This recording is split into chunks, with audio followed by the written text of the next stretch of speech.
In the 6th century BC, on the Greek island of Samos, the famed mathematician Pythagoras led a school of thought that married philosophy, mathematics, music, and of course geometry. And while Pythagoras did not discover advanced geometry, he did apply it in new ways, especially to music. For instance, he noticed that when a tauten string was plucked, it would create a tone. And when that string was divided in half, it would make the same tone, only twice as high in pitch. Pythagoras then came up with numerical ratios based on harmonic fifths, and this led to the creation of the musical scale found at the root of most modern music. It is important to note that according to Pythagoras, all musical notes were found by using mathematics, and as such were given number values according to their placement in a kind of master grid. For instance, by using fifths beginning from note number 1, he was eventually guided to note 27. And to find the same note twice as high in pitch, he simply kept doubling it to 54, 108, 216, 432, and so on up the scale. If you've ever heard of Pythagorean tuning, you know that the number 432 is quite important. To Pythagoras himself, it probably wouldn't have stood out more than any other in his numerical grid. But in our quest to find a universal language based on mathematics and frequency, this particular note represents a significant piece of coincidental evidence. You see, many ancient musical instruments, from Tibetan bowls to Native American flutes, happen to produce the same tone, a tone that vibrates at 432 cycles per second. That's compelling, but even more intriguing is the fact that Pythagoras was not calculating vibration cycles to find tone 432. It just happens to be the same number. What's more, for decades, most modern musical instruments were also tuned to this same fourth octave A, with a value of 432 cycles. How could this be? Who chose this particular note as the keystone for instrument tuning? And more importantly, why? Here is where a deeper mystery begins to emerge, and to explore it we will need to go back to Pythagoras' other passion, geometry. It is not an exaggeration to say that to Pythagoras and his disciples, geometry and math held a key to the nature of all life everywhere, and maybe it does. Let's look at the first 4 geometric shapes, the circle, triangle, square, and pentagon. In each of them are angles of degrees that when added together always total a specific number relative to that particular shape. For instance, if we take a triangle, the sum total of all 3 interior angles is always 180. For both the square and circle it is 360. For a pentagon it is 540. Now at this moment, let's step back and look at these numbers in a different way, as there seems to be something about them that reaches beyond a simple sum of angles. Did you notice that they happen to be in the same numerical neighborhood as tone 432? What's more, they all add up to 9, just like 432. As an experiment, let's take a look at the numbers found in basic geometric shapes, then apply those numbers as vibration cycles to hear the tones they produce.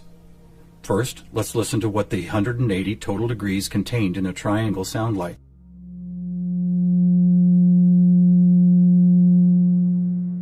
And here's a squares and circles 360 in cycles per second. A perfect octave up from the triangle. What about the pentagon at 540?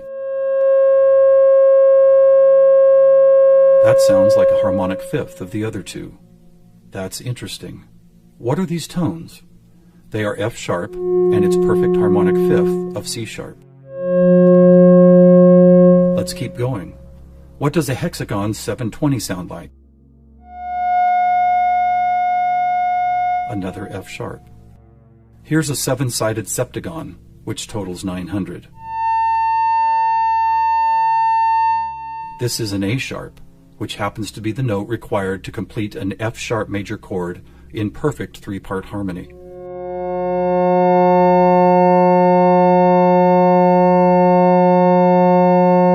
And finally the octagon, where we get 1080, another C sharp. Suddenly, geometry is expressed by tones, and these tones just happen to create the most beautiful form of music, a perfect 3-part major chord in the key of F sharp.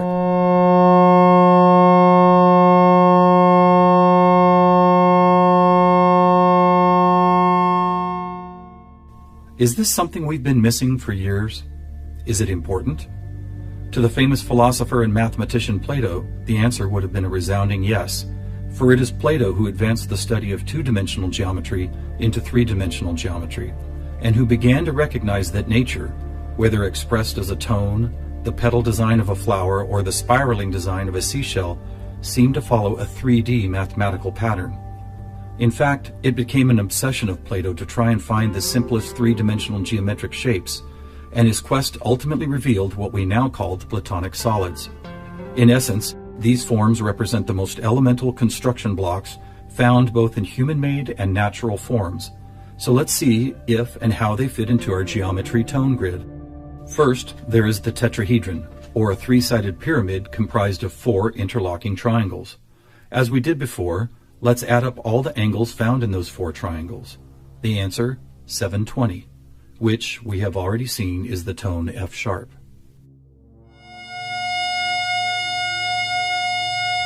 Next we have the cube, whose 6 360-degree squares totals 2160.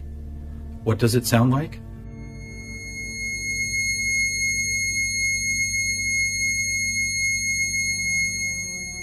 (2160) is a high C sharp, and as you will see later, a very interesting number for other reasons as well.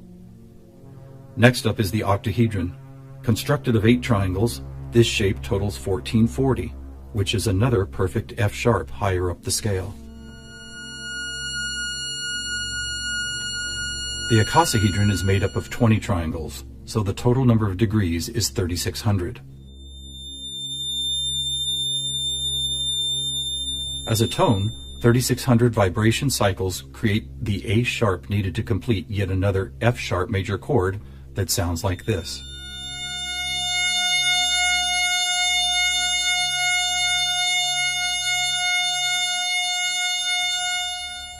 At this point, we have seen how 2- and 3-dimensional geometry can be expressed by the notes found in an F sharp major chord. Could this also be true with what is known as sacred geometry? To find out, we will first need to build a design called the germ of life, which, when repeated, goes on to reveal the seed of life, then flower of life pattern found at sacred sites all over the world. First, we start with a circle at 360 degrees, which is the familiar F sharp. We then add our second circle, bringing the total to 720, another F sharp. 3 circles totals 1080, which provides the harmonic fifth of C sharp. 4 circles is 1440, another F sharp. 5 circles totals 1800, or the A sharp needed to once again provide the harmonic third of an F sharp major chord. And finally the 6th circle, which brings the total to 2160, another C sharp. Amazing! It's as if we can now both see and hear the flower of life pattern that has intrigued humankind for thousands of years. So now we have 2-dimensional geometry, 3-dimensional geometry, and even sacred geometry being represented by different variations of an F sharp major chord. How is this not common knowledge? How have we missed this connection? There are actually 3 explanations. 1, for reasons ranging from the mundane to the conspiratorial, musical instruments are no longer tuned to an A vibrating at 432 cycles per second, but rather 440. 2, modern tuning calls for equal temperament, which no longer adheres to Pythagoras' whole number simplicity. And 3, the tuning method required to reveal geometric shapes is based on a mathematical grid rather than mathematical ratios. This grid, if it had a name, would probably be called something like factor 9, because the number 9 is found not only in the sum of every note on the grid, but also as the number required to move up or down the scale. For instance, if we started at note A at 216 cycles, all we would have to do is add or subtract the number 9 to reveal all the other tones in that octave. And it is here, on this incredible factor 9 grid, that we find not just some of our geometric numbers, but all of them. Conversely, modern A440 tuning reveals not one correlation to geometric numbers. Now let's go back for a moment and take a look at one of these numbers, 2160, the number expressed by both the cube and the germ of life pattern. You may have already noticed that without the 0, it is exactly half of our magic 432. That's worth noting, But what is even more intriguing is the way this number keeps showing up in other large-scale measurements. To discover one of these measurements, we will need to jump forward from Plato's time to when the Mayan civilization was flourishing. Roughly 1,500 years ago, Mayan stargazers were the most accomplished astronomers the world had ever known. Their concept of cyclical time led to many incredible discoveries: the accurate length of a year, the exact dates of seasonal changes, even the moments when solar and lunar eclipses would occur. But their most amazing discovery was of something known as the precession of the equinox, which makes note of a very slow wobble of Earth's axis.